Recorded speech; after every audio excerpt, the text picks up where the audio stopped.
Welcome to episode 5 of my Kawasaki Z1 900 engine rebuild, and in this episode I'm going to be stripping down the carburetors, cleaning up all the parts and getting them ready to put back together. The Kawasaki Z900 is fitted with a bank of 4 Mikuni carburetors, all joined together with mechanical linkages. These can look a bit daunting at first, but they are in fact easy to strip down. The first thing I'm going to do is remove the 4 caps from the top of the carburetors by loosening the screws.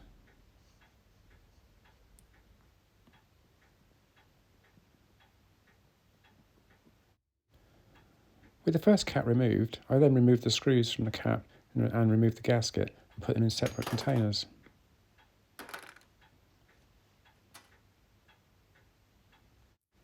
I then proceed to remove the remaining caps. Sometimes they're a bit tight and need a tap with the side of a screwdriver handle to break the gasket seal. I'm working in the garage today because outside is absolutely pouring down with rain with no let up for the rest of the day. With the top of the carburetors removed, I turn the carburetors over to remove the float bowls. These are held in place with 4 screws each.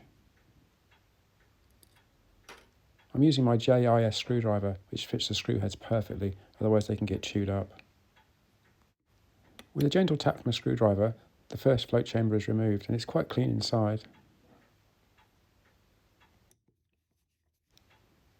There are 16 screws holding the float chambers on. This can take quite a while to undo, especially if some are quite tight.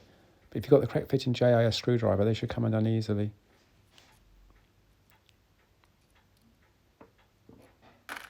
As I remove the screws, I place them in a tray for zinc plating. The float chambers are placed in another tray for aluminium parts for polishing up later. So now I can remove the main jet. The main jet looks to be in nice condition, but I'll be cleaning it up and checking it later. So now I can remove the pilot jet.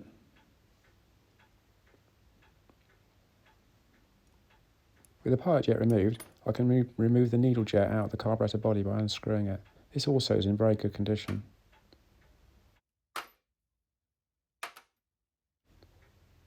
The next thing to remove is the float itself. This is held in place by a steel pin that slides into the carburetor body and can sometimes be quite tight. But after a bit of wiggling with some pliers, it's easily removed, and I can lift away the floats themselves, followed by the petrol cut-off valve.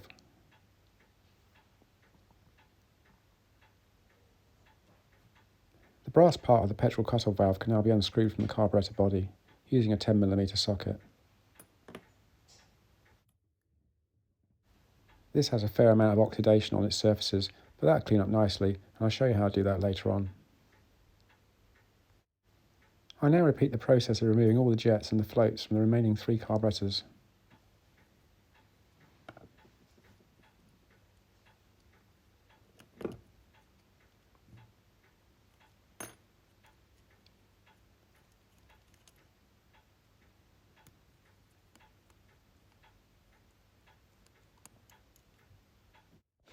With all the brass parts removed, I place them in a container for cleaning later.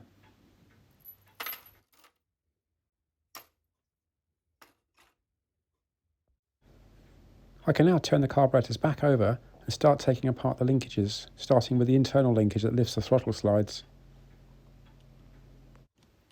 The first thing I do is loosen the 4 small bolts that secure the lifting arms to the pivot shafts. Under the head of each bolt is a special tab washer that should be bent up, but in this case it wasn't. With the 4 clamping bolts removed, I now remove the other bolts on the other end of the operating arm. These have tab washers in a similar way. So with the throttle slide pulled up, you can get the socket onto the end and undo the nut. It's quite tricky to do, quite fiddly, but also when you're lifting it off, you've got to be careful not to drop a little plunger inside. It can just fall straight out. It's very small. And here it is. So now with a careful tug sideways, I can disengage the ball from the plunger and pull out the slide. As the slide comes out and you tip it on its side, another part of the plunger system falls out into your hand. You mustn't lose these either. I can now undo the 2 screws that hold the slide lifting mechanism to the slide, and beneath this will be the needle.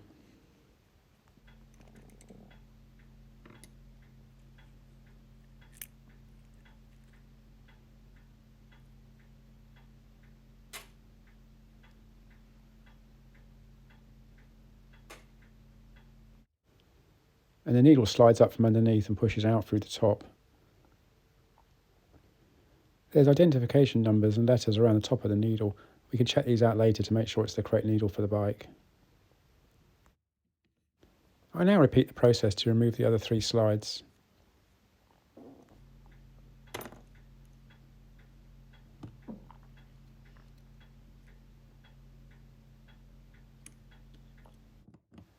With the 4 slides removed, I can now start disassembling the external linkage system by first loosening and unscrewing the 4 hexagon-headed caps. I then use a small magnet to retrieve the parts inside.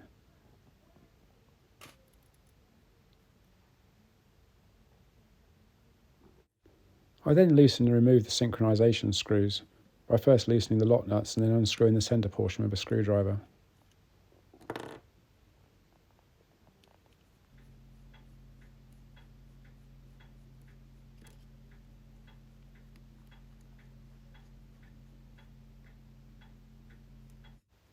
When they're fully loosened off, I remove them in pairs with their joining strip.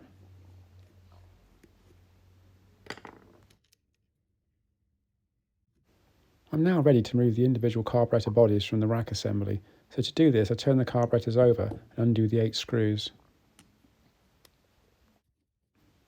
These are easily loosened with my correct fitting JIS screwdriver.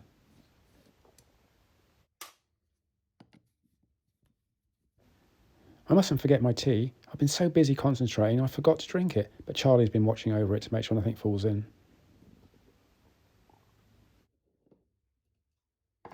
With the 8 screws loosened, I turn the carburettors back over again to remove them from the main bracket. And to do this, you have to ease the ball pivots off of the main linkage system, one at a time, pushing it sideways on against a spring. And they pop out, and then you can remove the carburettor bodies, sometimes as a pair.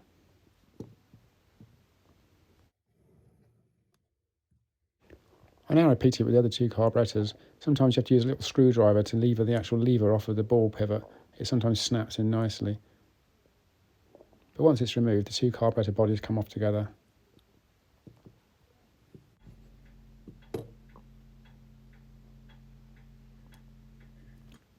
The carburettors are joined together by a fuel delivery stub T-piece. This is very loose on my carburettors, and they should be a nice tight push-in fit. So obviously these would have leaked if I'd used them. These will need to be replaced or repaired. We'll come to that later on.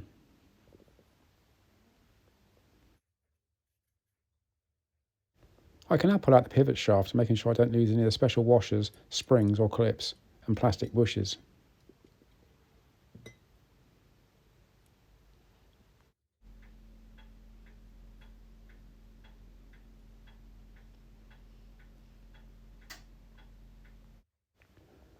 I put all the bright metal parts in a separate container so I can get those re-zinc plated.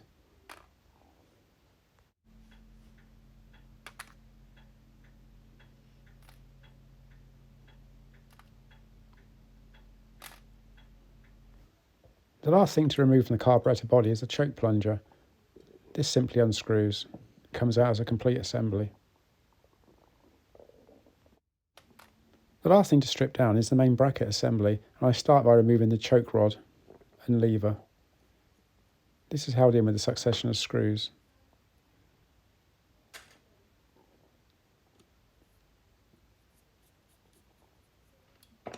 I loosen all the screws, and then I can pull the shaft out of the main body.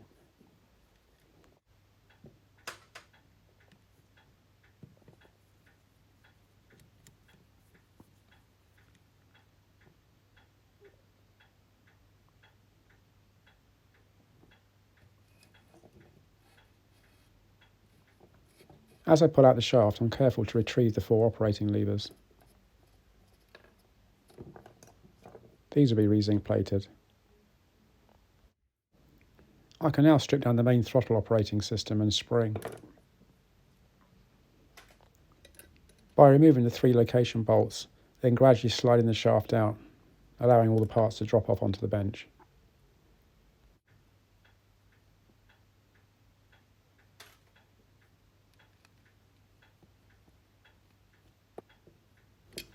The mechanism levers are sometimes quite stiff on the shaft and require a wiggle to pull off. Then I have to very carefully release the tension on the spring with a little screwdriver. Then I can pull out the main shaft completely.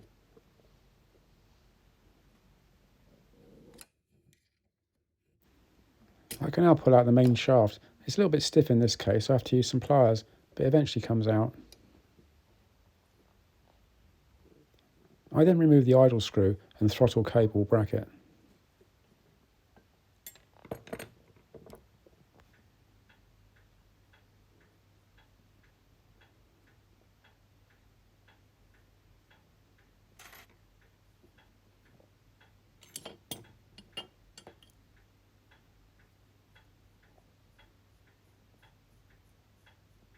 Well, that's the whole carburetor assembly stripped down now into its individual parts, all ready for cleaning. I've got another set of carburetors already stripped on the shelf. I believe these are from an earlier Z1A, so I'm probably going to use these on my bike. The carburetor bodies have identification numbers on the top of the front inlet stub, just here. So I give them a quick wire brush so I can read them.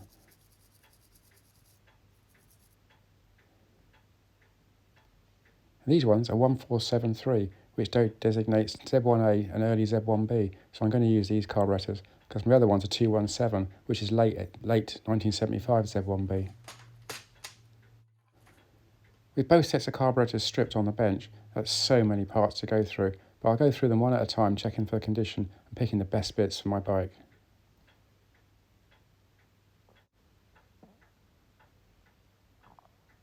The first thing I'm going to do is collect up all the brass pieces so I can put those in my clock cleaning solution to make them all bright and shiny. This is like a mild acid that etches the surface of the brass and removes oxidation and corrosion. I leave the parts in for about 15 to 20 minutes. You can see them starting to fizz as the acid's doing its job. I even put in the floats because these have got the brass parts on them. It brings them up like brand new. After about 20 minutes, I rinse them off with some water and tip them out onto a piece of tissue to dry.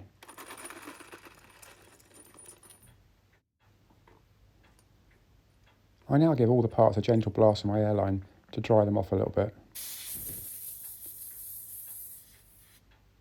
This removes most of the moisture. Now they're all clean and shiny.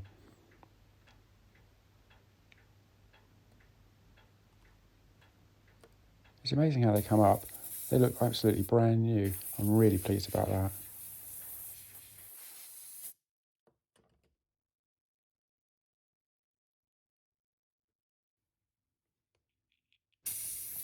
I pay particular attention to the jets blowing through the central hole to make sure they're clear.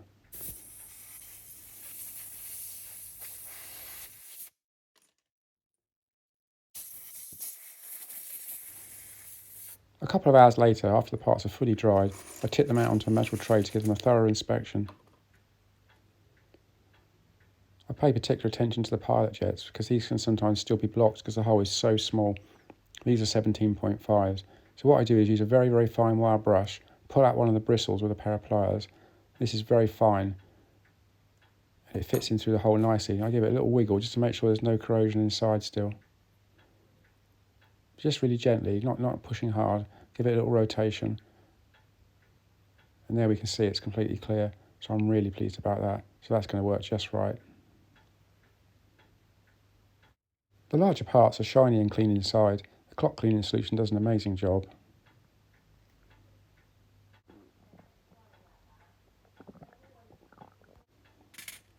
I check the main jets with a piece of wire, but they're just perfect as well. With all the brass parts cleaned, I can now start cleaning the aluminium parts, and to do this I first run a nice sink of hot water and use a washing up liquid and a washing up brush to remove most of the loose dirt and particulate from the carburetor bodies.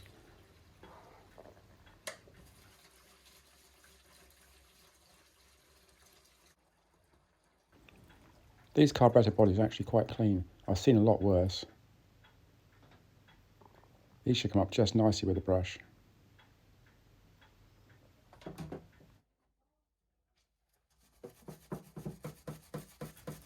After just a few minutes in the hot soapy water, they're starting to look really good.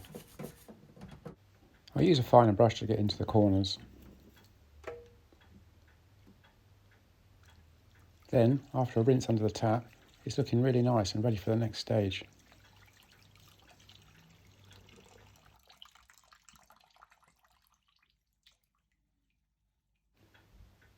Charlie Wheeler's been supervising with his usual tipple, and he's really pleased that it's all turned out well.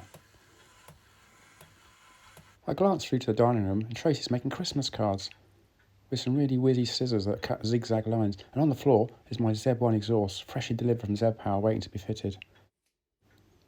She's so focused at what she's doing, she forgets to eat her cupcake, but I think I'll have that for myself in a minute when she's not looking. So here we are, cutting the card with the scissors. These zigzag lines are amazing. Then with double-sided tape, she sticks a cut-out zigzag lined piece straight onto a piece of card to make a new card. This is recycling.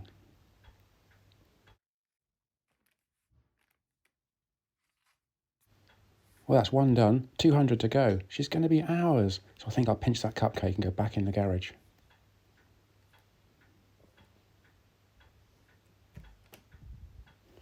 That was a really nice cherry and almond cupcake, but now I'm going to be cleaning the carburetor bodies with my ultrasonic cleaner. I filled the ultrasonic cleaner up to the line with a solution and set the preheat to 50 degrees. This always helps when having it on a preheat. I then stack all the carburetor bodies into the rack and lower it in gently. I set the timer to 5 minutes and switch on.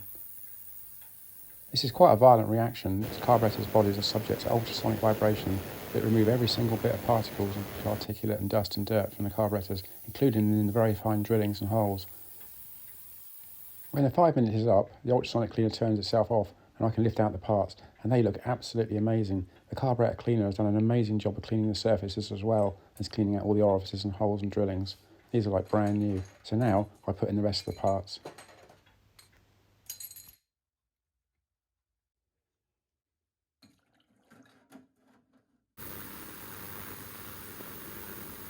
I also put in the brass parts in their original container, just to make sure they're totally clean and ready for assembly. It's okay having parts in a separate container as long as they're fully submerged, the process will work. The parts are at 50 degrees C, so dry off really quickly, but I go around with an airline just to help.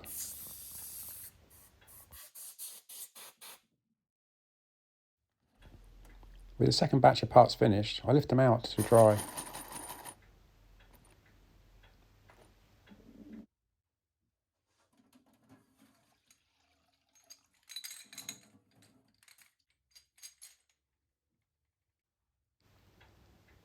I lay the parts out on the bench and have a look, and I'm really pleased how they've turned out. So now I can take the metal parts to my friend Gavin at E. Williams Plating near Winchester to be zinc plated. They'll be gone for a couple of weeks, but in the meantime I've got loads to get on with. I like to polish the float bowls and carburetor tops and main bracket, so I got to my top shed to use my vintage buffing machine.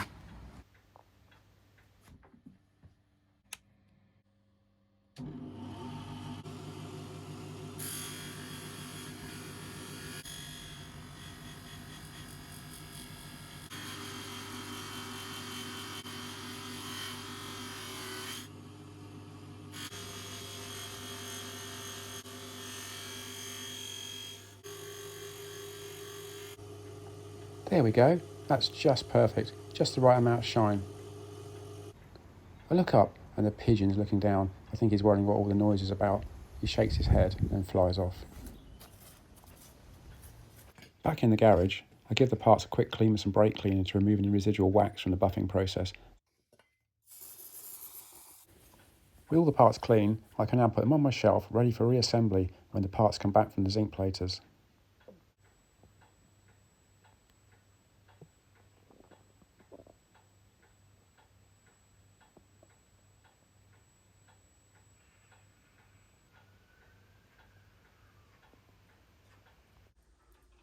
Well, thanks for watching. I hope you enjoyed it. And once the zinc plating returns, I can reassemble the carburetors and put them back together, get them on the bike and get the engine started. So I'll see you all soon.